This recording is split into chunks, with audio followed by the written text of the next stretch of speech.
Gente, eu confesso que isso me deixou com o ânimo bem, bem baixinho, mas compartilhar, porque eu acho que quando a gente traz dados também, que às vezes a gente fica conversando, fala muito, mas a gente não tem as informações, né? E para a gente ter argumentos é importante a gente ter dados e ter informações. A Mara, como economista, acho que tem muito isso também, né? A gente precisa trazer essas informações para ter credibilidade e ter argumento para falar. Então, eu vou compartilhar. Sumiu tudo agora, peraí. Quando a gente abre mil telas.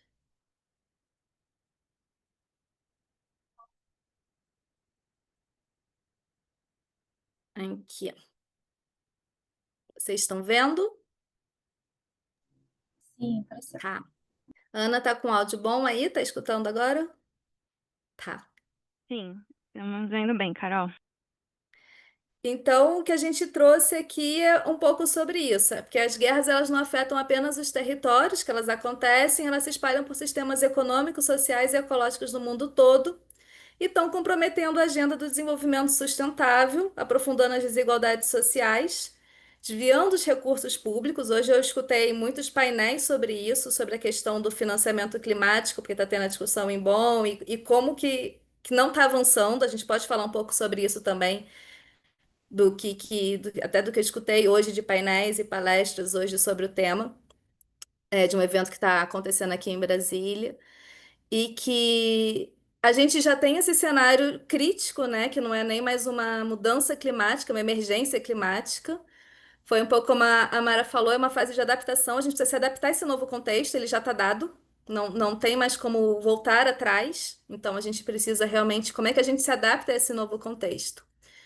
E aí eu trouxe aqui então alguns dados sobre algumas guerras que estão acontecendo, porque a gente tem falado muito Rússia, Ucrânia, Israel, Gaza, mas também estão acontecendo guerras ali na África que já estão acontecendo há muito tempo. E eu acho que isso é um ponto que a gente tem que trazer também, que às vezes a gente fica muito olhando, a gente não olha muito para o sul global, né? A gente não olha muito para os nossos continentes irmãos. Então, eu quis trazer também esses dados que são o número de mortes muito grande, o impacto muito grande também. E a gente não vê ninguém falando também sobre essas guerras que estão acontecendo no Congo, que estão acontecendo no Sudão. Então, eu trouxe esses três principais focos assim de dados, que a gente tem isso, a guerra da Ucrânia e da Rússia, que está acontecendo desde 2022. A gente hoje tem isso, além dos refugiados de guerra, a gente tem os refugiados climáticos, então a gente já tem uma interseção ali para a gente já estar pensando sobre para onde essas pessoas estão indo, como é que essas pessoas estão chegando, esse lugar para acolher essas pessoas, como é que a gente vai fazer como é que a gente vai fazer esse sistema funcionar, né? Essa nova dinâmica funcionar. Tem a guerra agora, Gaza, Israel e entrando Irã e Estados Unidos também no cenário. E aí a gente pode trazer uma nova guerra também que está acontecendo, que é essa guerra tarifária, que começou junto com o governo Trump, que também não deixa de ser, né, uma guerra, é um jogo de poder que acontece ali. Então a gente pode trazer para esse contexto de guerra essa questão de jogo de poder. E que isso, a gente está vivendo uma situação humanitária muito triste na faixa de Gaza, que, enfim, de situações de genocídio, mas a gente pode falar um pouco mais sobre isso também. E aí eu trouxe aqui da África subsaariana, que tem isso, o Sudão já são mais de 150 mil pessoas mortas, 25 milhões em situação de fome. Esse número me surpreendeu muito. E não imaginava isso, tipo, mais de 700 mil deslocados, sabe? Então, 3 milhões de deslocados entre Mali, Burkina Faso. Então, são números que a gente não está vendo, porque não está aparecendo também na mídia, mas que está afetando, é isso. A gente olhando o planeta Terra como um sistema, como um organismo, são esses recortes, esses atores que estão se deslocando e essa dinâmica que está acontecendo que afeta todo mundo, né? E aí a gente tem essa soma global, não coloquei a fonte, mas depois eu tenho as referências no final ali para quem quiser, que já somam cerca de 20 trilhões de dólares. Tipo, 11,6% do PIB mundial que a gente está perdendo, está escoando pelo ralo por conta de violência. E aí eu trago mais esses dados também aqui, que agora tem essa proposta da OTAN, que são aqueles países norte, né, que da questão militar toda, que a gente querem passar o gasto de defesa, ou seja, aumentar o gasto com isso, com militarismo, com armas, com tudo, de 2% para 5% do PIB, que vai ser um acréscimo de 613 bilhões de euros anuais. A gente tem gastos militares globais de 2,7 trilhões de dólares. A gente tem, e além disso, de estar usando o recurso para a guerra, em vez de estar usando o recurso para resolver o que a gente precisa resolver de sobrevivência planetária, as guerras também elas são emissoras de gás de efeito estufa, porque são aviões, são máquinas, então tem toda a indústria do petróleo também é muito alimentada pela guerra, pelo armamento, então e aí isso traz um pouco da questão também que eu fiquei pensando. Só já trazendo alguns elementos para vocês, que quando a gente fala de PIB, a gente fala de produção, né? Então a gente pode também estar aumentando a produção de um país a partir de coisas que estão fazendo mal para o planeta. A gente pode estar aumentando a produção do país, quem produz muito petróleo, mas o petróleo e queima de combustíveis fósseis a gente já sabe que é danoso para o planeta. Mas isso é bom para o PIB. Então veio para mim muito esse paradoxo também da questão do PIB, sabe? Foi uma coisa que me veio assim de clique. E tem isso, que esse dano climático colateral, que além do dinheiro sendo alocado para outros lugares, a gente tem essas emissões de gases de efeito estufa que também somam bilhões de dólares que a gente podia estar usando no fundo climático, que os países agora desenvolvidos estão lá na reunião da Bonn querendo não fazer o acordo de montar aquele fundo para os países em desenvolvimento. Então é muito Ô, sobre isso, Carol, e os assim. valores são muito parecidos com o que eles estão brigando, né? Para os valores da. Exato! Meu Deus, olha, 1,2 tri é tipo. Justamente, né? É só isso que a gente precisa, sabe? Então é muito louco assim, como é que a gente pode ser tão burro em ver que a gente não está alocando, a gente está alocando dinheiro para a morte ao quadrado, né? Porque a morte através das guerras e a morte da gente está fazendo inação do que está acontecendo com o planeta que vai estar causando danos para gente. Então é essa lógica. E aí a gente compartilhar um pouco esse sentimento, assim. Então tem essas três perguntas que a gente traz abertas. É isso, assim, como é que esses conflitos interferem na construção de um mundo mais justo e sustentável? Aí a gente tem aqui as dimensões sociais e ecológicas do Dunnett também. A gente colocou essa figura aqui para a gente lembrar um pouquinho, mas é só para guiar. É sobre bem-estar e é sobre segurança planetária. E como é que a gente está se sentindo em relação a tudo isso, assim, como é que isso nos afeta? Aí eu vou deixar só um pouquinho aqui para a gente, tipo, tirar um minutinho para ler as informações, cada uma também, se alguém quiser anotar. Aí depois eu tiro a apresentação para a gente ficar mais pessoal aqui, de todo mundo se ver também, e a gente conversar um pouco sobre isso. Mas essa é a proposta de hoje.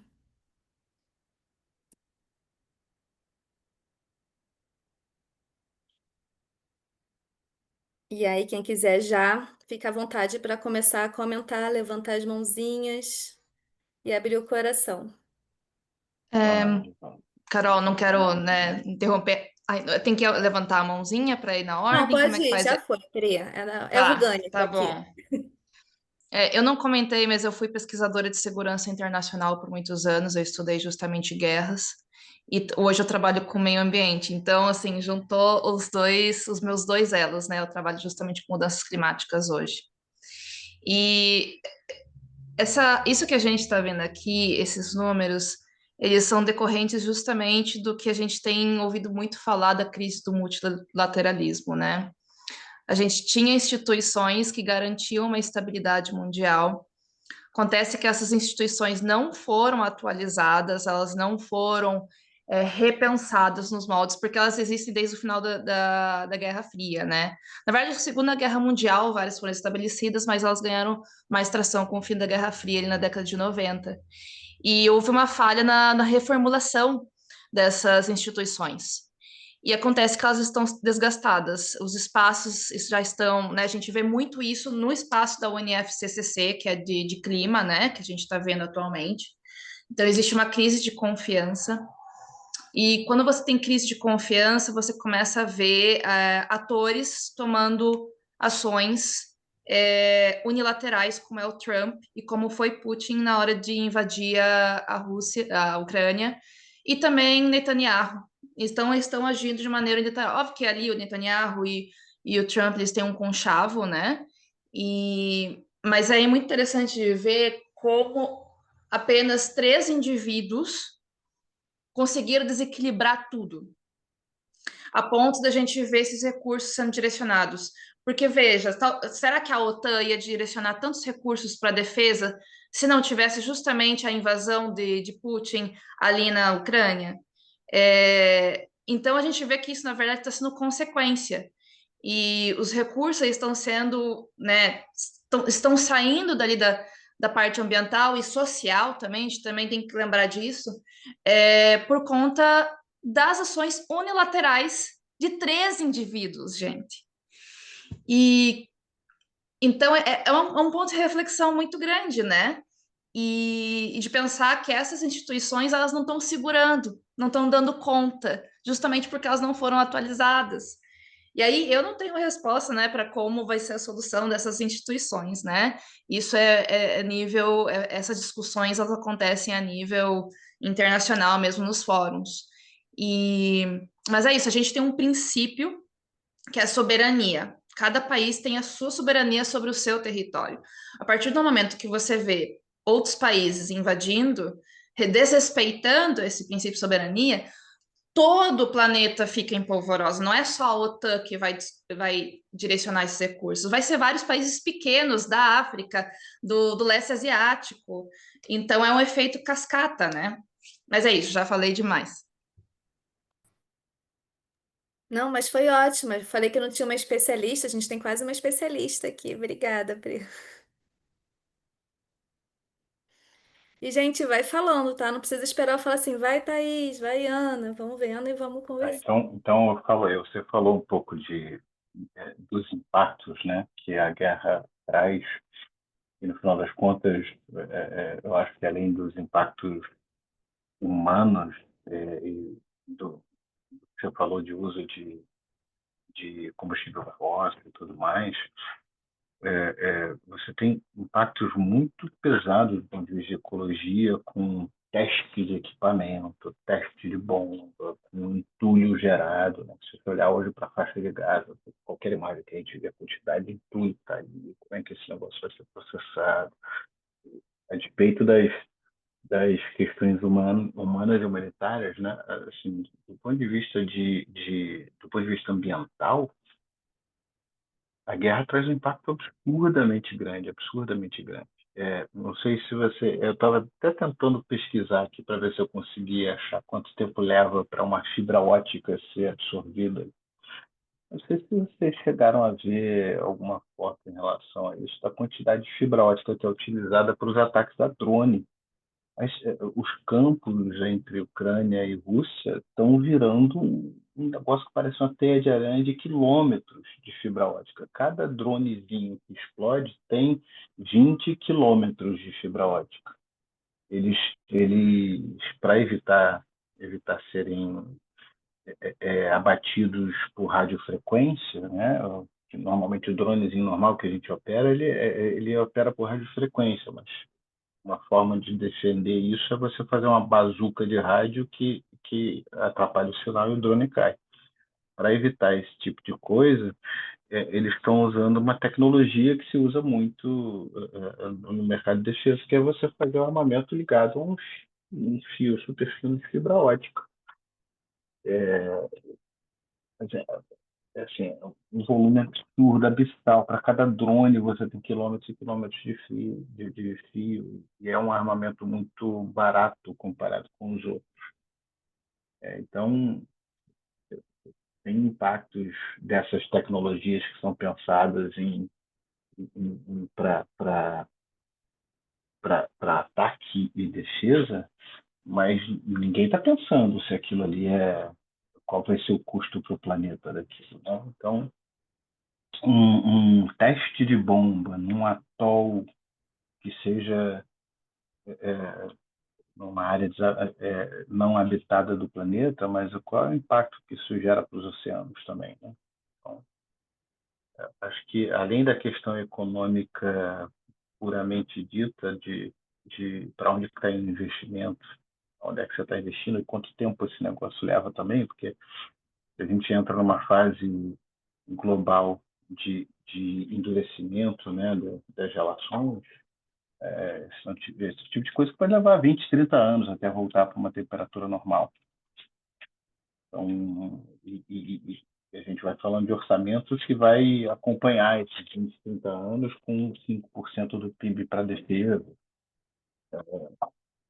O impacto em trazer de volta a humanidade para o caminho certo é de longo prazo.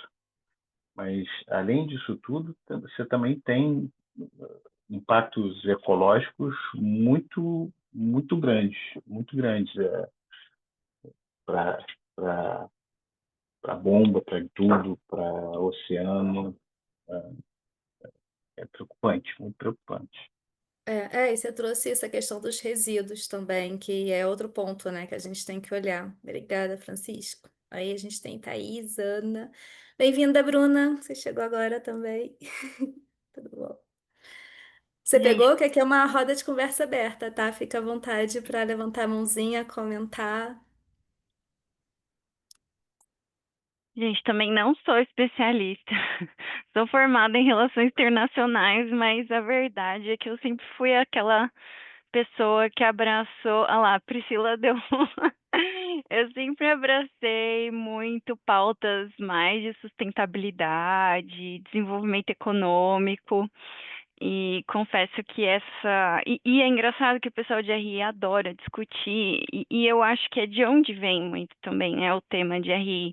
Afinal, o curso foi fundado, não sei, para uma curiosidade aí para vocês, o campo de relações internacionais enquanto disciplina acadêmica, ela surge justamente depois da Segunda Guerra Mundial, quando caiu a ficha de muita gente de que não dava para que esses temas fiquem só dentro dos países com poucos burocratas e só com o alto escalão do governo.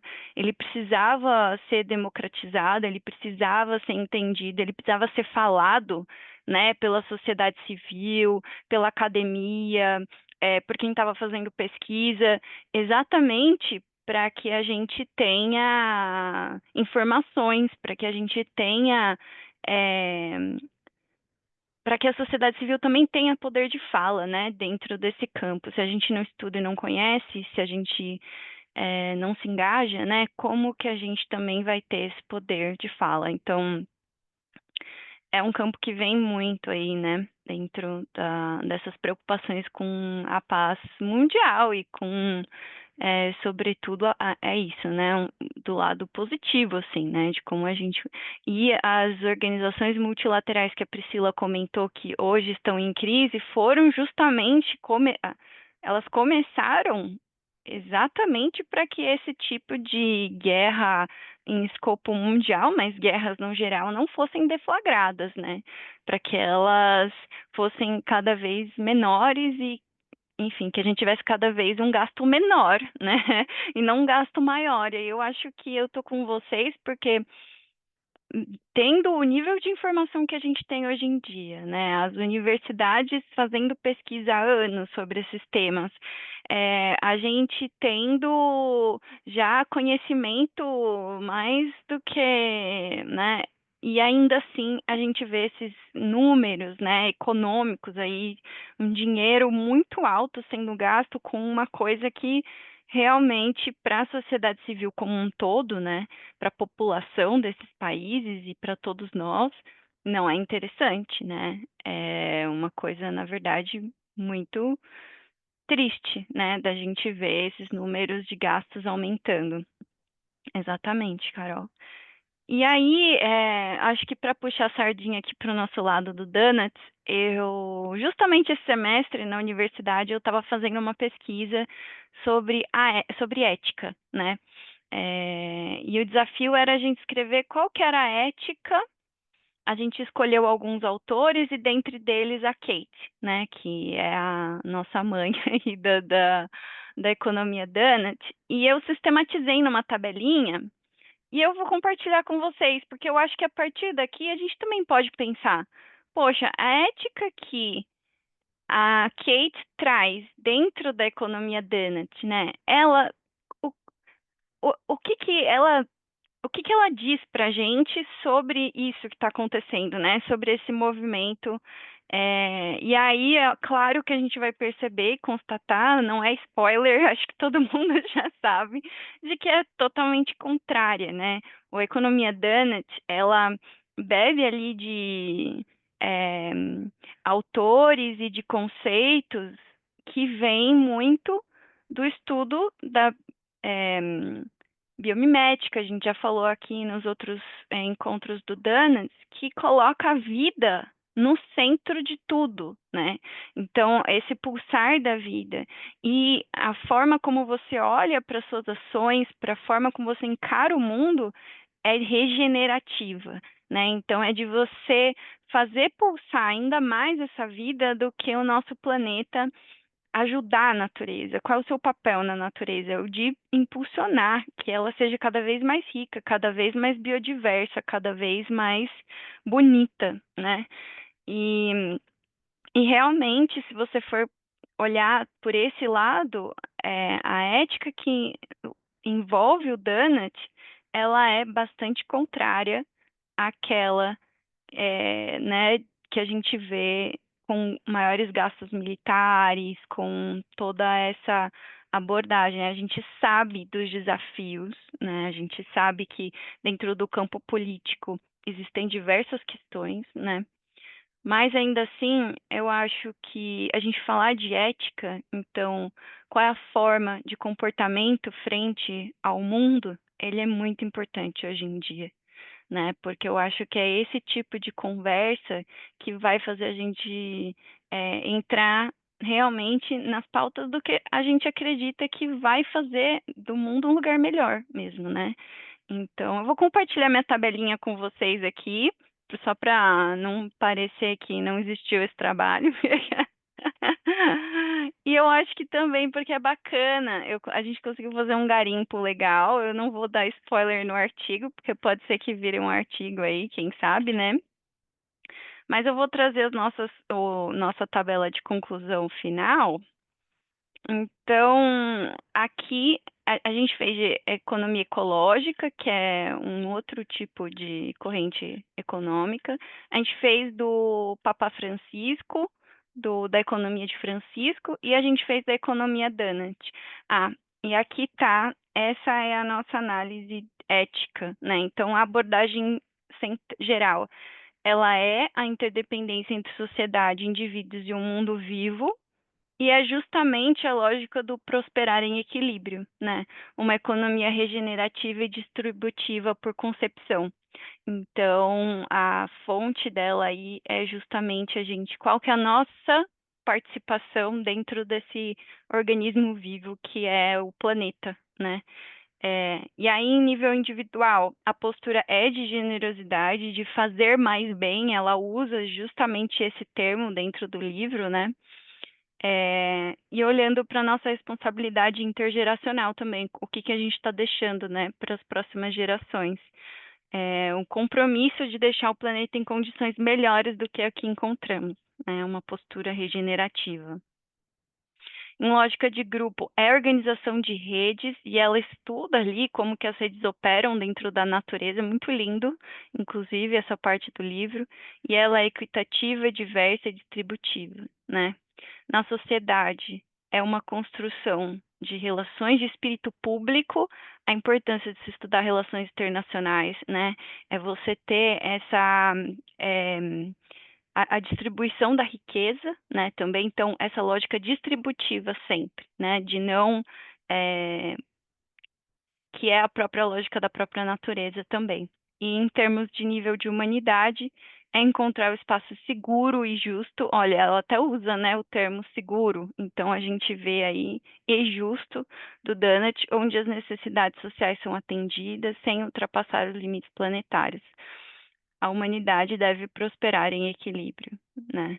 E aí, será que a gente está provocando um equilíbrio do nosso organismo vivo, do nosso planeta, né?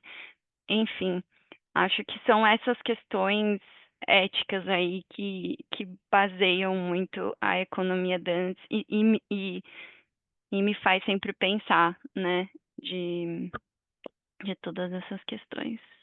Vou parar de compartilhar aqui. É isso, gente, são só questões, tá? Não tenho resposta, só trago uma grande elucubração. Ai, Thaís, que bacana. Obrigada aí por trazer essa esperança donut, né? Porque eu acho que, né, começando pelo ponto positivo, eu brinco que todos os caminhos levam ao donut. E você só está reforçando, estou aqui com o olho no gato, outro no peixe, vendo quem está entrando. E eu acho que você, né, acabou de reforçar, fui anotando várias coisas, mas até o próprio glossário. A gente fala muito desse novo glossário, mas como as palavras são deturpadas, né? Os sentidos são deturpados por quem os fala. Então, o que é ética, de fato? Se você perguntar, fazer a pergunta aberta, o que é ética? Uma ética para a gente, uma ética.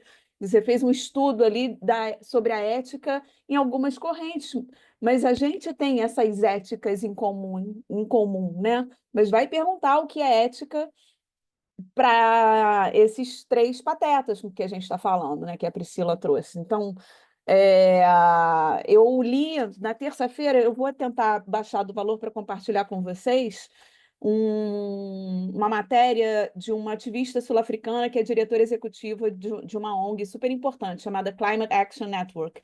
Essa ONG ela tem mais de quase 2.000 organizações de sociedade civil global, como o WWF, todos os grandes nomes que a gente conhece estão associadas a essa ONG. E ela se chama Tasneem Essop, ela é sul-africana. E ela está lá em Bonn, né? E você lê o artigo dela, você sente a indignação, você sente o tom dela, o tom de urgência, e ela trouxe muito isso que a Priscila trouxe sobre né, o enfraquecimento das instituições multilaterais, que sempre foram muito um pilar de confiança, porque a gente ia para lugares esquisitos e os líderes, eu ouvi muito a Isabela Teixeira, por exemplo, falar sobre isso, não, mas vocês fiquem tranquilos porque as nossas instituições são sólidas, as nossas instituições não estão abaladas.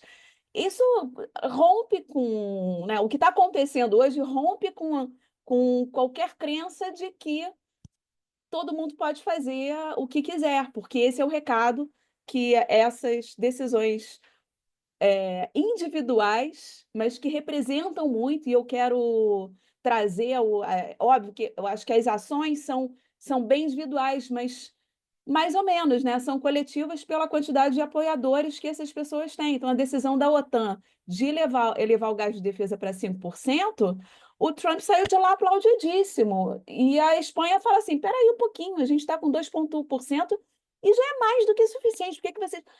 E aí você vai puxando a cordinha e vai entendendo como. É só ver qualquer filme de Netflix de guerra, né?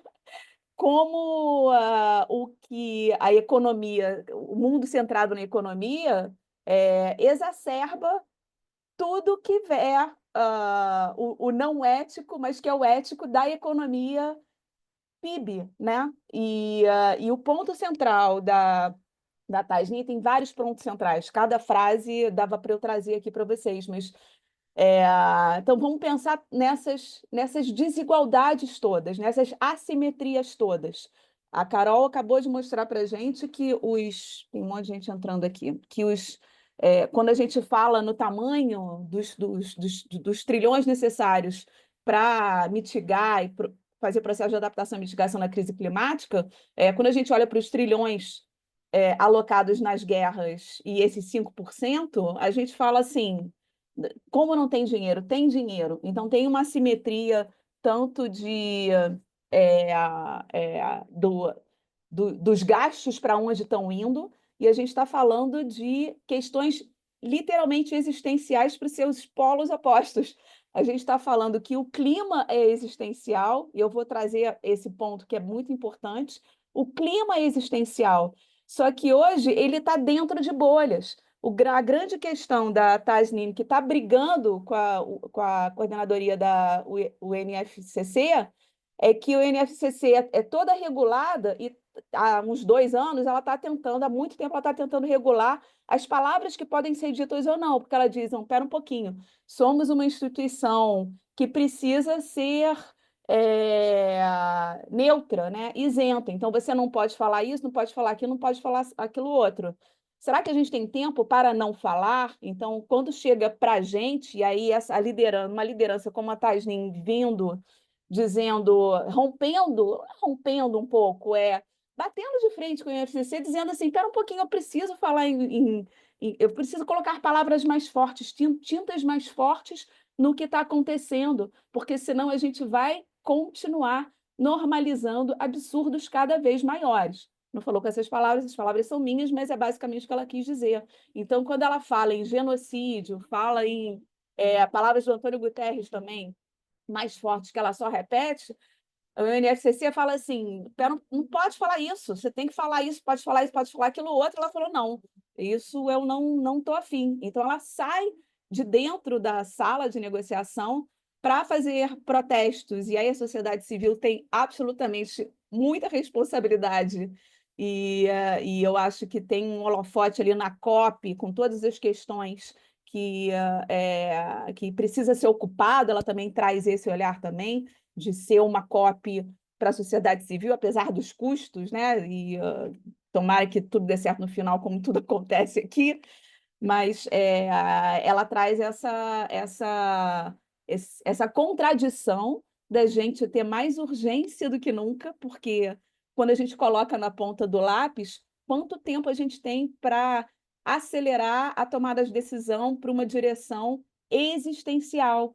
E ela diz que se a gente continuar nesse tom de ficar discutindo artigo 1, artigo 2 e vírgula e consenso, olhando para tudo que está acontecendo e sendo cada vez mais,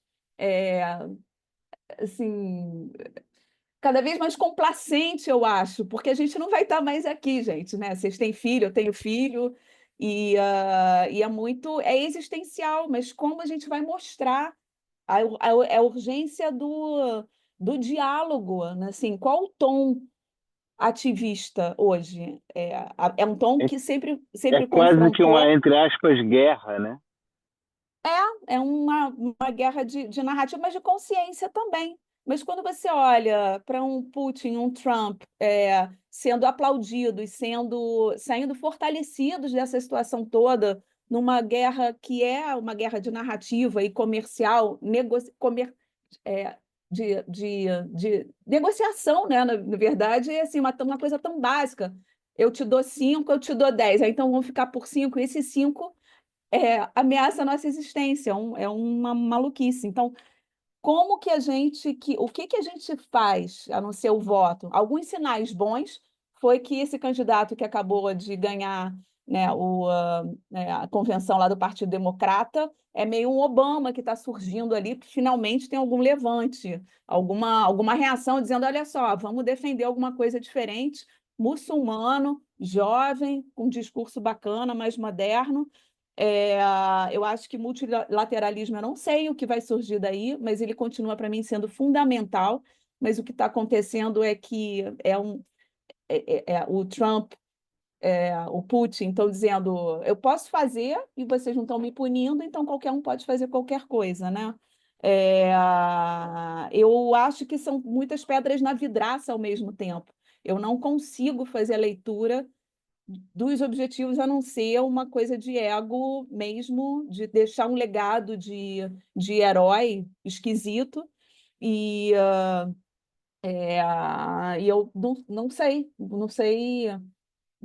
como lidar com isso pessoalmente dentro dos nossos grupos. E o que ela diz é que também que desse jeito a questão do clima ela vai continuar nas trincheiras e não vai conseguir furar as bolhas todas que a gente precisa, porque ela precisa obedecer a direitos internacionais, mas como que os órgãos multilaterais sendo desmantelados, desmilinguidos, como que algumas instituições não respeitam os direito internacional, mas o NFCC precisa respeitar os direitos internacionais. Então, como é que sai aí dessa contradição, estabelecendo de fato uma nova ordem que tenha a vida no centro e essa consciência de que o clima é transversal e é uma questão existencial e humanitária?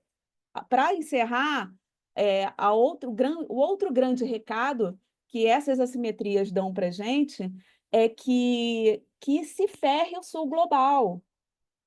As nossas vidas, nossas questões não importam. A Carol trouxe esses números de guerra. Então, o que está sendo decidido lá, e aí você volta um pouco na Covid. O que aconteceu na Covid, né? Vacina primeiro para a gente, o resto é que se ferre. O que sobrar vai para vocês. E isso está se perpetuando e aumentando esse abismo. Hoje saiu uma outra estatística do enriquecimento ainda maior do 1% da população, né? Então, enfim, não sei, infográfico, desenhar, como é que a gente olha para ceifar essas credibilidades todas. Educação, o Trump também está ceifando educação. Tá, né? E coisas básicas que a gente não tem como correr atrás, não tem como voltar atrás em pesquisas básicas tão importantes para a gente. Então, que nova ética é essa? E que ética é essa que não é unânime, né? E tem seguidores para o bem e para o mal. É isso. Só adicionando ali uma coisa que eu comentei no começo, existe opiniões e opiniões, tá, gente? O multilateralismo está passando-se por uma crise, tem gente que perdeu total esperança e tem gente que não, que fala que, opa, mas o Trump não foi seguido ao se retirar do Acordo de Paris, poderia ter sido seguido, não foi. A OMC continua lá, a China, né, continua na OMC, então, assim, existem opiniões e opiniões, mas o que acho que é consenso é que precisa ser reformado. Então, assim, é para se preocupar, mas também não é de se desesperar. E só trazendo mais uma informação que eu li hoje sobre o preço do barril do petróleo, como ele é afetado pelas guerras, né? E isso eu acho que diz respeito total à transição energética, porque, né, uma vez que o barril do petróleo custe mais, porque o Irã está ameaçando fechar o Estreito de Hormuz, agora esqueci o nome do negócio, Hormuz. E isso pode fazer com que encareça o barril do petróleo, chegando até $130. Foi até uma notícia que eu mandei aqui no chat. Uma vez que o petróleo ele custa mais caro, isso vai gerar mais incentivos às empresas petroleiras a perfurar, a procurar petróleo. Então, essa é a lógica. Petróleo mais caro leva as petroleiras a perfurar e buscar mais petróleo. E nisso a gente segue dependendo, quer dizer, o norte global segue nessa saga de depender de combustível fóssil para gerar energia. E aqui no Brasil, já foi, acho que foi hoje, adotado para se prevenir, para se precaver do aumento do preço do combustível, né? Porque aumento do preço do petróleo impacta no nosso bolso diretamente. A gente vai pagar mais caro pelo translado de um alimento, pelo gasolina do nosso carro, etc. É um impacto bem generalizado, né? O aumento do preço do barril do petróleo. E aí, para se precaver, o governo brasileiro vai aumentar o etanol na mistura da gasolina. Não sou especialista nisso, eu não sei, né, o quanto isso impacta, mas eu fiquei pensativa, né? Eu falei, pô, a gente já tem aqui o etanol que é neutro, né? Ele tem as suas emissões, mas por conta de ser plantado e tudo mais, ele acaba batendo as emissões. Então, por que será que a gente ainda tem essa dependência aqui de novo, não sou especialista nessa parte de transporte, tá? Mas a gente tem alternativa, temos alternativa. E que não depende de uma commodity, que é um preço definido internacionalmente, né? Então, isso é autonomia também para nós. que eu queria trazer aqui, só complementando as falas de vocês, né? A Ana levantou um ponto que para mim faz muito sentido também, né? Que é o quanto que com as guerras e com tudo isso que está acontecendo, a verdadeira causa, que é a mudança climática, a transição, ela fica de escanteio. E aí, falando de emissões, por exemplo, né? Eu tinha lido uma pesquisa falando, claro, além das emissões de guerra, que são absurdas, né? Acho que o dado, se não me engano, era que em 15 meses de guerra seria equivalente às emissões de 100 países de uso doméstico, de CO2 equivalente. Isso já é muito absurdo. Mas também o quanto que a gente se distancia das metas futuras, porque nessa mesma pesquisa eu falava que se você considerar o tempo de reconstrução ali da faixa de Gaza e tudo mais, as emissões seriam de 31 milhões de toneladas de carbono equivalente. E aí a gente para pensar o quanto que isso deixa a gente cada vez mais distante do que o que a gente realmente quer, que é deixar um ambiente seguro para que as pessoas possam estar. E um ponto interessante que eu não tinha relacionado foi o quanto que os investimentos que estão sendo agora aportados para a guerra são o que está sendo pedido, né? Isso que é muito... É uma chave difícil de virar. Então, a gente fica pensando até que ponto vai esse descompasso, né? O quanto que a gente consegue... Como que a gente equilibra essa balança? Então, só trazendo esses dados aqui para complementar, eu achei muito interessante esse ponto, que fala-se muito de que não tem dinheiro, não vai votar, mas o dinheiro está aí, né? E só não está sendo alocado direito. Não, e tem o dinheiro que, na verdade, está indo como empréstimo, né, para os países em desenvolvimento, que já estão vivendo as questões todas sociais, as tragédias ambientais, e está aumentando a dívida desses países. Então, a gente não está fazendo uma lógica realmente de olhar para o planeta e cuidar das pessoas e cuidar das situações. E o dinheiro ele está sendo realocado de forma totalmente. Isso é burro. Para mim é muito. O ser humano está mostrando essa burrice. E um pouco do que a Priscila trouxe. Poucos tomadores de decisão influenciando globalmente com um poder tão grande de influência que está afetando todo mundo. E tem isso, antes dessas guerras acontecerem, já 10, 15 anos atrás, o secretário da ONU já falou: olha, a crise climática é um cenário de guerra, porque a gente tem os refugiados climáticos, já tem as destruições da cidade, a gente tem as adaptações. Então, isso já era um custo muito alto, já era um cenário realmente. Não precisava acontecer uma guerra. Então, agora a gente ainda está vivendo essa emergência climática junto com as guerras. Então a gente está no pior cenário possível que a gente podia estar no momento que a gente está. E aí tem essa discussão que enfraquece a COP, porque está todo mundo falando sobre as guerras, as pessoas não estão mais falando sobre o clima. Elas estão preocupadas agora com o recurso delas para minimizar os riscos e as coisas que estão acontecendo nos seus territórios. Tipo, o dinheiro da Europa, antes que a gente já recebia muito de filantropia também, já está reduzindo. A gente já está vendo que quem trabalha com organismos terceiro setor e tudo já vê que os recursos eles estão realmente parando, a fonte está realmente secando porque eles estão usando os recursos lá para os interesses deles e territórios deles. Então o interesse ele é muito egoísta, né? Ele é muito centrado em poucas pessoas para poucas decisões e de novo a gente não está olhando para o todo. Mas eu quero mais vozinhas, porque eu e a Ana a gente já fala muito, então a gente quer escutar vocês que estão por aqui, Mara, Bruna, Jorge. Bom, meninas, a gente está se nutrindo aqui, né, de várias perspectivas, e eu acho isso que é isso que faz a diferença, né, que traz uma potência, né?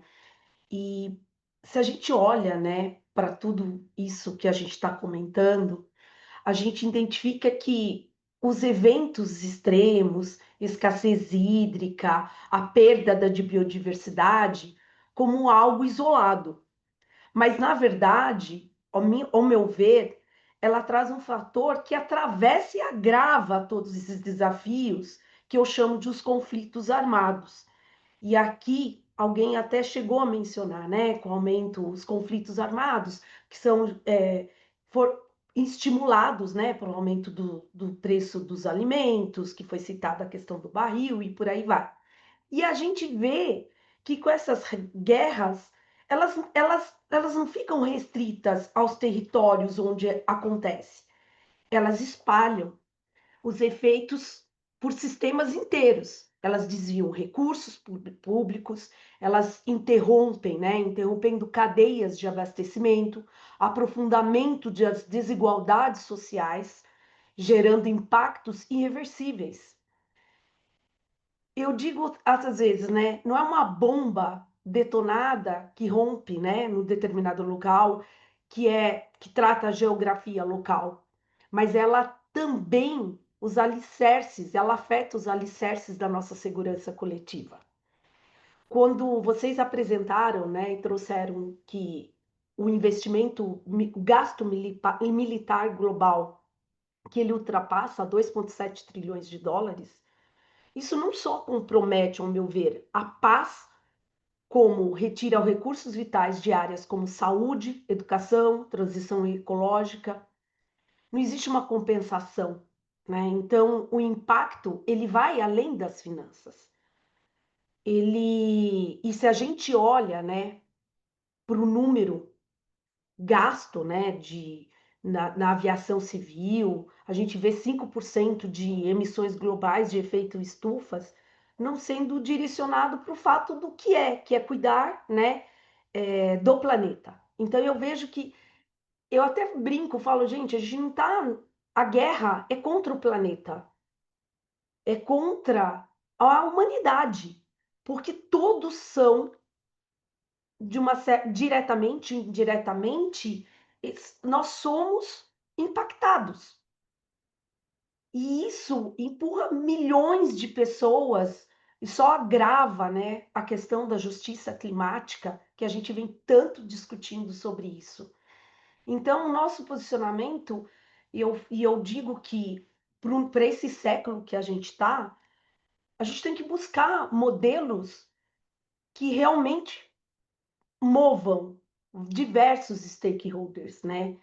Então eu falo que aquele capitalismo mais ortodoxo, onde, né, era o resultado, o lucro por lucro, hoje não cabe mais nesse século. A gente precisa deixar o século passado e viver este novo século buscando novos modelos que realmente se enquadrem à nova realidade.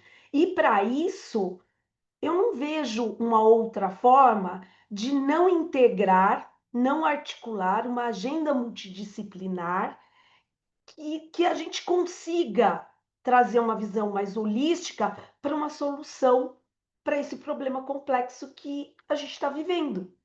Então, a economia regenerativa, ela tem que priorizar a vida, a paz, a justiça climática, para que realmente a gente tenha um futuro melhor, mais equitativo para todos. Só que a gente já está. Eu vejo que a nossa geração, a nossa geração é a única, né, que vai viver ativamente até os 60 anos. Então a gente tem uma longevidade. E quando a gente fala de profissional do futuro, como vai ser o futuro, é curioso, porque eu estava dando uma olhada no Fórum Econômico da pesquisa, eles só traçam o que será até 2030. Porque após 2030, que praticamente está aí, a gente não sabe como é que vai ser se a gente não mudar a nossa maneira de se comportar nesse planeta.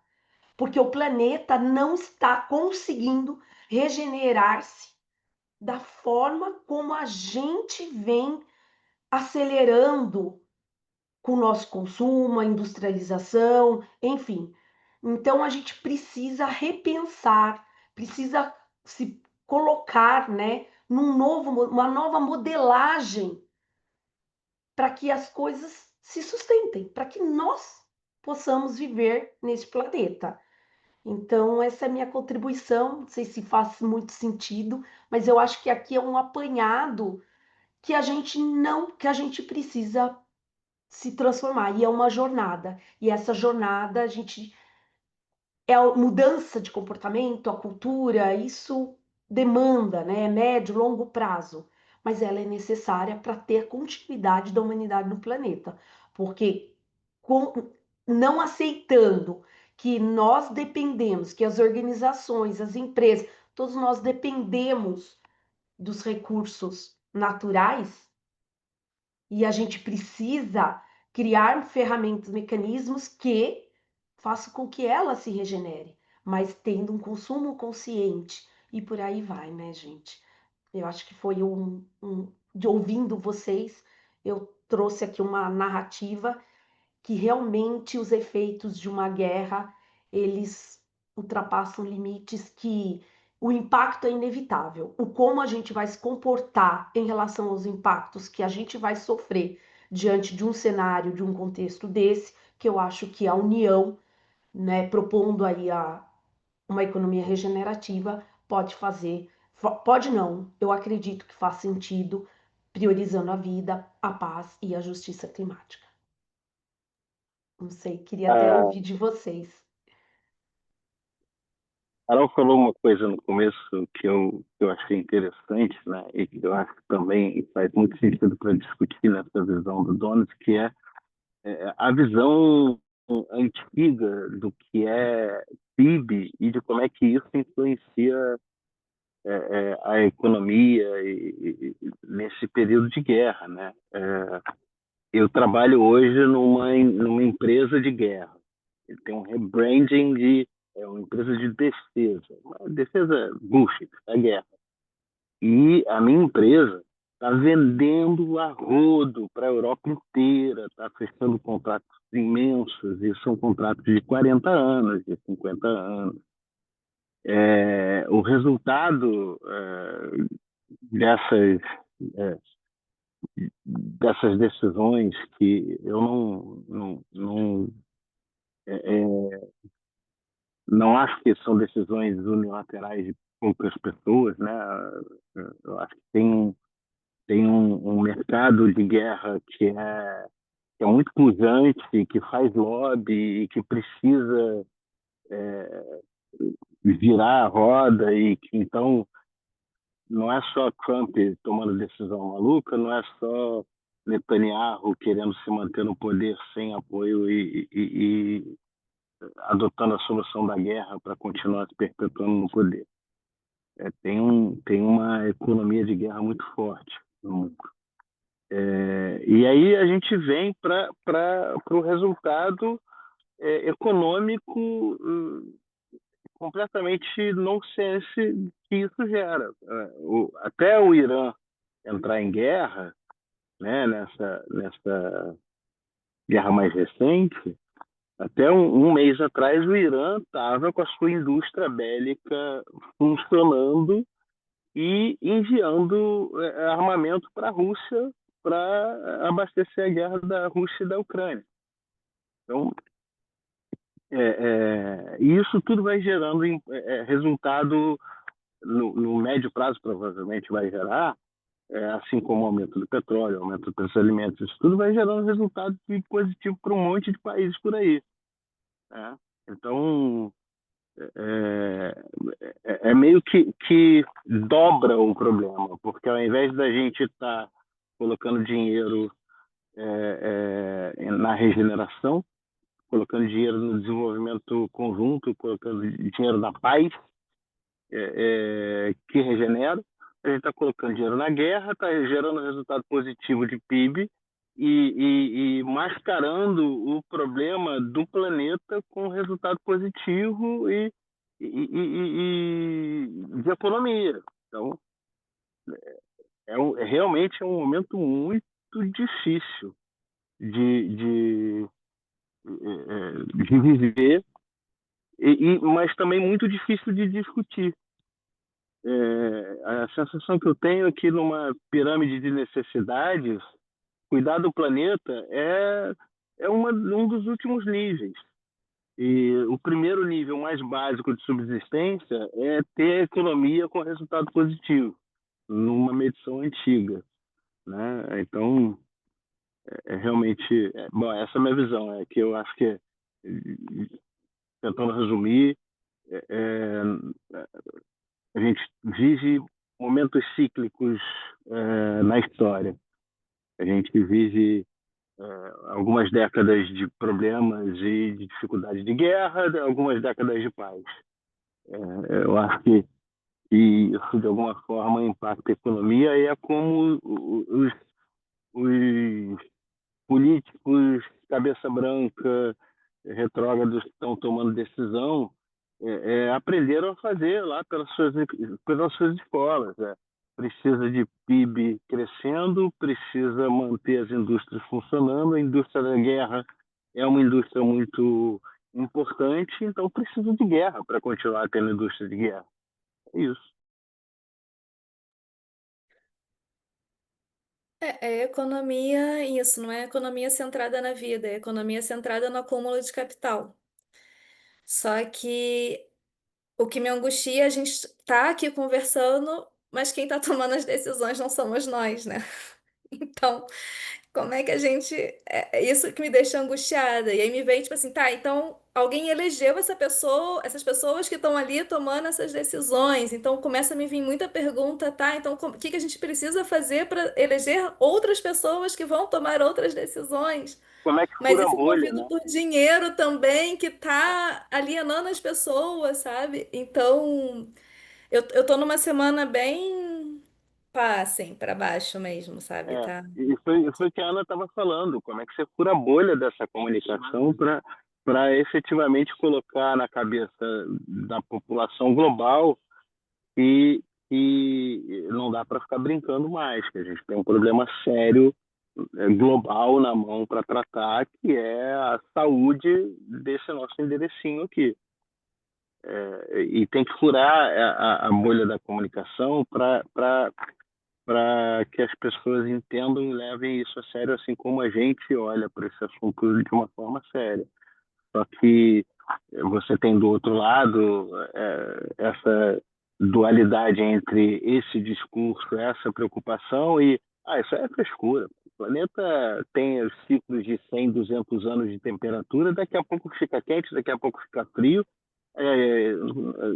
Não tem impacto não. Isso aí é só a gente seguir vivendo, explorar, minerar, destruir, e que depois ele se regenera. E tem muita gente que acredita nisso, assim como acredita que a Terra é plana, assim como acredita um monte de coisa. Né? Então, é, é, a história de furar a bolha num micro-universo que a Ana estava falando, ela se esconde para o planeta inteiro. Como é que a gente fura a bolha de uma forma mais genérica para as pessoas levarem a mudança do modelo econômico como uma coisa importante e ser considerada seriamente? Posso falar? Bom, escutando vocês, vários foram vindo muitas ideias, mas assim, eu acho que uma das questões que a Carol traz agora, né, recente agora, tá, mas quem está tomando decisão não faz ideia do que a gente está conversando aqui, ou não se importa, que a Ana tinha trazido também na mensagem, e isso deixa a gente angustiado, né, porque eles estão lá tomando as decisões com foco no dinheiro, né, no acúmulo de capital, e daí quando a gente fala de furar bolha, de chegar em mais pessoas, é, a, a grande maioria da população mundial nem sabe como funciona a economia. As pessoas nem têm ideia do que é um modelo econômico. Eles não nasceram vivendo daquele jeito e só seguem vivendo daquele jeito. Não sabem que, que algo poderia ser diferente, né? Então, acho que vem de uma base de conhecimento, né? De acessar através da educação, eu trabalho com educação, então, para mim, sempre vai para esse lado, né? Que é isso, as pessoas não sabem nem que existe outra opção. E não estou falando só de pessoas que não tiveram acesso a ensino fundamental, a ensino médio, a universidade. Não, as pessoas que tiveram acesso, né, a instituições de educação e tudo mais, não sabem, né? Eu fiz a minha primeira universidade, minha primeira faculdade foi administração, e na minha universidade, que era uma universidade super renomada, a aula, a matéria de economia era dada como se fosse uma ciência natural, e não uma ciência criada pelo homem, né? Então, no momento, há alguns anos, quando eu tive esse insight, assim, não, calma, isso aqui foi criado pelo homem, então ele pode ser reconstruído, Até hoje, né? A Ana está falando, é isso. Então, assim, se isso foi construído e está destruindo, né? Se esse modelo econômico, se essa forma de pensar que não vem só da economia, né? É uma coisa mais longa, está destruindo, a gente pode criar outros modelos que, como a Kate fez e outras pessoas já trouxeram, e a gente precisa trazer, então, essa nova realidade, né? Educar as pessoas dessa maneira. Só quando a gente fala em governos e que querem se manter no poder, isso nem é cogitado transformar a educação de base. Né? A ideia é manter todo mundo sabendo que eles sabem mesmo, a roda continua girando, a gente continua enriquecendo, né? É, enfim, nem sei. Mas colocar a vida no centro, né? Falamos muitas vezes aqui que eu acho que é a base da gente transformar a nossa visão e transformar o modelo econômico, né?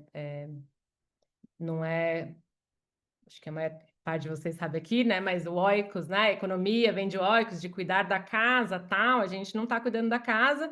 Até esqueci o nome do que a gente pratica. A gente não pratica economia, a gente pratica um nome que foi cunhado por, não me vem agora, mas que é, na verdade, é essa administração do dinheiro, né? Que tem um outro nome, que não é economia, que eu me esqueci agora qual que é esse outro termo. Capital Centro? Não, tem um. A hora que eu parar de falar aqui, eu pesquiso e trago. É, e, então, acho que daí vem, né? A gente pode trazer, até a Mara trouxe um termo que foi um holístico, né? E daí eu acho que volta para essa questão holística, quer dizer, não só de místico, né? Mas holístico no sentido de integral, de você olhar para tudo, olhar para todos os campos, mas que também não tem como fugir. Se você fala de vida no centro, não tem como falar da natureza como uma entidade, como um ser, como né, um ser de valor e que a gente precisa olhar e se aproximar dela, né? E esses valores, de novo, né, não estão nas famílias mais, né? Então não é só sobre a escola, né? Não é só mais sobre mudar a educação de base, não está nas famílias também. As famílias já perderam essa conexão, né? Quando a gente fala em Brasil, o Brasil tem, se não me engano, mais de 80% do Brasil vive em área urbana, assim, ou mais de 70, eu não lembro agora exato, mas assim, é um dos países mais urbanizados, se não o mais Acho que já urbanizado. chegou a 80%. É altíssimo, né? As pessoas estão saindo do campo também, porque o nosso campo virou monocultura, né? Então, assim, por N motivos, mas então, assim, as pessoas estão muito longe mesmo da natureza. Então, quando você fala em se aproximar da natureza, as pessoas acham que você quer abraçar a árvore, mas não é sobre abraçar a árvore. Mas, bom, eu acho que é isso, já falei muito, mas eu vou trazer o termo aqui para vocês. Ah, e uma coisa que eu queria trazer, que eu não tenho os dados, mas eu vou pesquisar também, eu escutei outro dia a Nathalie Anterstel falando sobre o petróleo, no momento que a gente estava falando do petróleo, uma meia hora atrás, ela trouxe uns dados novos de pesquisa que mostram que, na verdade, o petróleo não tem nada de lucrativo. Ele só consegue se manter, a indústria do petróleo só consegue se manter por todos os subsídios que ela tem. Se ela perdesse todos os subsídios, de todos os países, de todas as formas, a indústria do petróleo seria uma indústria que dava prejuízo. Então, na verdade, a gente vem sustentando, inflando um sistema que é inventado mesmo. Porque, na verdade, não dá dinheiro. Assim, não daria, né? É isso, Não, e gente. essa semana eu também li que o Brasil, que a gente está essa discussão toda do petróleo, teve o leilão, papapá, o petróleo não gera riqueza para o Brasil, porque a gente produz o óleo bruto, a gente não refina aqui dentro. E o grande lucro do petróleo é o refinamento. Então a gente tem o óleo bruto, a gente exporta o óleo bruto, eles fazem refinamento e a gente compra. Então ele traz prejuízo. A gente está leiloando os nossos recursos naturais, a nossa vida, para dar prejuízo para a gente e continuar enriquecendo os outros lá fora, sabe? De novo, e é o que você trouxe. É aquela coisa do sempre foi assim. Teve um grupo de interesse que quis trabalhar com petróleo, vendeu, fez um marketing maravilhoso sobre o petróleo, do que é o petróleo. A gente continua apegado a essa história, continua apegado a isso sem questionar, porque eu falo muito. Eu sempre trago hoje que eu quero muito voltar para a economia como filosofia. Eu não quero mais pensar em economia como modelo. Eu quero filosofar sobre o que é economia, o que que a gente precisa. Eu quero pensamento crítico, porque as pessoas perderam o pensamento crítico sobre economia. Elas só estão reproduzindo uma coisa que já foi dada e não estão, tipo assim, cara, a gente tem um dos maiores PIBs do mundo, mas olha para o nosso país, desigual pra caramba, sem. Isso faz sentido? E quando eu começo a fazer essas perguntas, aí todo mundo, nossa, realmente, não faz sentido. Então eu falei assim, gente, é isso, vamos voltar a filosofar, vamos voltar a perguntar, a crítica, a pensar. Então hoje eu me chamo até mais uma provocadora do que qualquer outra coisa. Eu acho que a gente tem que voltar. Quando eu falo que a burrice me irrita, a ignorância não, mas a burrice, porque a burrice é isso. Cara, só faz as perguntas. Para um pouquinho, olha para o contexto, olha para o cenário e pergunta: nossa, tá fazendo sentido isso? Por que que eu tô fazendo isso mesmo? Será que tem outra maneira? Sabe? Eu acho que tá faltando isso pra gente. E essas minorias se apegam a isso, né? A ninguém tá criticando, ninguém tá perguntando, eles estão seguindo com os interesses deles, e assim a gente vai tocando a vida e deixa a galera lá vivendo a vidinha, a gente dá o mínimo pra eles, de vez em quando dá um pouco de coisa pra trazer uma, sabe? E é um pouco o que o Francisco falou, a economia da guerra ela é muito lucrativa, muito lucrativa. Então, esse continua sendo o principal centro de decisão, o lucro, o acúmulo de capital, na mão de poucos, né? De novo, de forma concentrada. Mas, Só somando o que você falou agora, né? Foi falado também aqui sobre política e tudo mais, sobre eleger pessoas. A democracia ela tem um preço muito claro, que é a participação. E a participação ela só vai ser efetiva a partir do momento que as pessoas têm acesso à informação. Óbvio que tem pessoas que não têm acesso e tem aquelas que negligenciam, né? Querem se blindar a esse acesso a essa informação. Então, porque isso que também a Bruna trouxe, gente, é política pública, sabe? Por que que o dinheiro do contribuinte está indo para subsidiar algo que não é lucrativo, não faz bem para o meio ambiente? É porque tem lobby e porque tem políticos que têm ouvidos abertos ao lobby. Então, e também a Ana também colocou algo aqui no chat, né, do Ailton Krenak, quando a gente deixou de se ver como parte da natureza, e sim também como parte da comunidade, né? E, então, tem várias dissociações aqui. E no Brasil a gente consegue até ver um traço, né? E isso fica muito forte na ditadura. Gente, a ditadura ela tem muita a raiz do desmatamento no Brasil, de lobby e um monte de coisa na ditadura comeu solto, tá? foi a E eu Amazônia, foi vejo, isso lá, a é, exploração da Amazônia. exato, né? Tinha um orgulho de derrubar a Amazônia, era o homem contra o inferno verde, né? Eram O falas que eram progresso. ditas, era propaganda. E, bem, era isso que eu queria só comentar para finalizar. Realmente, e também não ficar também, eu acho que o brasileiro também, mas não só o Brasil, mas especialmente no Brasil, a gente tem uma questão muito complicada com a política, né? Isso, de novo, remonta à ditadura. A ditadura fez uma propaganda muito grande contra a democracia.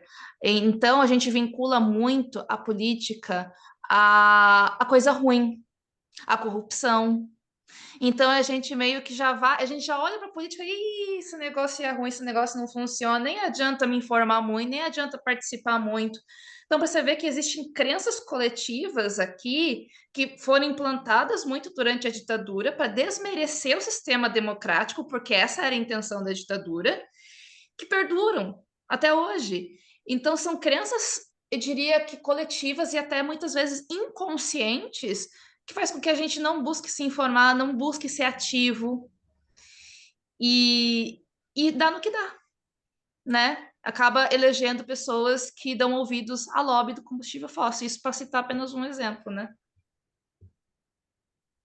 Obrigada, Pri. E acho que se alguém quiser falar mais alguma coisa também está aberto, mas só para a gente daqui a pouco também já encaminhar para o final para não ficar muito tempo. Mas só vocês falando de democracia, mas isso seria um outro debate, outra conversa que ficou muito forte dentro de mim também, que teve aquela época que o Gustavo Lima falou que ia se lançar presidente do Brasil. Foi aquele burburinho todo. E eu estava fazendo uma ação pela periferia. E aí eu comecei a perguntar: e aí, gente, vocês viram isso? Gustavo Lima, presidente? Gente, todas as mulheres da periferia falaram: Carol, eu voto nele. Poxa, ele é bonito, ele sabe se falar. Aí eu falei assim, gente, vocês entendem que Gustavo Lima é um cantor, ele não é o presidente do Brasil. Mas, tipo assim, elas falaram, se ele lançar a candidatura, eu voto nele. E é isso. Quando a gente sai dessa nossa bolha e vai realmente conversar com as pessoas, que é um pouco o que a Bruna trouxe, é o nosso sistema de educação que foi feito para não educar. Ele foi feito para alimentar o sistema e manter esse sistema funcionando, porque as pessoas elas não entendem, elas não estão interessadas. Ele é um nome conhecido, assim como tinha o Pablo Marçal. Eu escutei muita gente, nossa, Carol, mas ele é gato, né? Aí eu vou votar nele. Aí eu falei assim, você vai votar numa pessoa porque a pessoa é bonita, sabe? E aí vem aquele, ai, Carol, mas você exagera, não é assim, pá. E é difícil, é um trabalho de formiguinha. E eu não posso chegar também sendo muito resistente, porque senão eu já crio aquela assim, ela vem a Carol chata querer me dar sermão. Então tem que ter todo um cuidado de uma conversa. Só que é uma educação de muito longo prazo, porque essa educação agora que a gente tem, geração TikTok, redes sociais, gente. Tá difícil, assim, sabe? O que a gente precisa fazer e o que as redes sociais estão conseguindo fazer, elas estão dando de lavada em cima da gente. Então, e aí tá tudo correlacionado, né? É a geopolítica, porque envolve democracia, envolve economia, envolve tudo isso. E que é difícil, mas. Obrigada. Então, acho que para também não quero ficar tomando muito tempo de todo mundo, mas se alguém ainda quiser falar microfone aberto, eu não preciso fazer encerramento aqui. É só, mas eu já agradeço aqui a escuta. Eu acho que esse momento da gente falar também um pouco, trocar ideia, eu acho que é um espaço saudável para a gente se nutrir. Eu acho que a gente precisa um pouco disso, assim, também. Mas então, agradecer muito esse tempinho com vocês e tá aqui. Quem quiser ainda falar algumas palavras, fiquem à vontade. Obrigada, Carol. Acho que foi bem bom. Obrigada pela presença de verdade com P maiúsculo. E eu acredito muito, muito, muito nesses espaços, assim. Se a gente conseguir. Os temas estão abertos, eu acho que a Priscila colocou uma sugestão de tema também lá no nosso, para outros Donuts Conecta. A gente quer fazer isso até o final do ano e eu adorei esse formato. Acho que a gente não precisa, né, cada um trouxer uma informação que é legal, mas se a gente tivesse juntado, olha, vamos falar sobre isso, isso e aquilo, tá mega aberto, coloca lá no grupo e a gente tá sempre de olho e acolhe e se junta uma horinha por mês. Eu acho que dá um respiro e assim e cumpre o propósito de conectar pessoas, saberes, informações, angústias, aflições e esperança também. Obrigada, gente. Boa semana, bom fim de semana aí para vocês.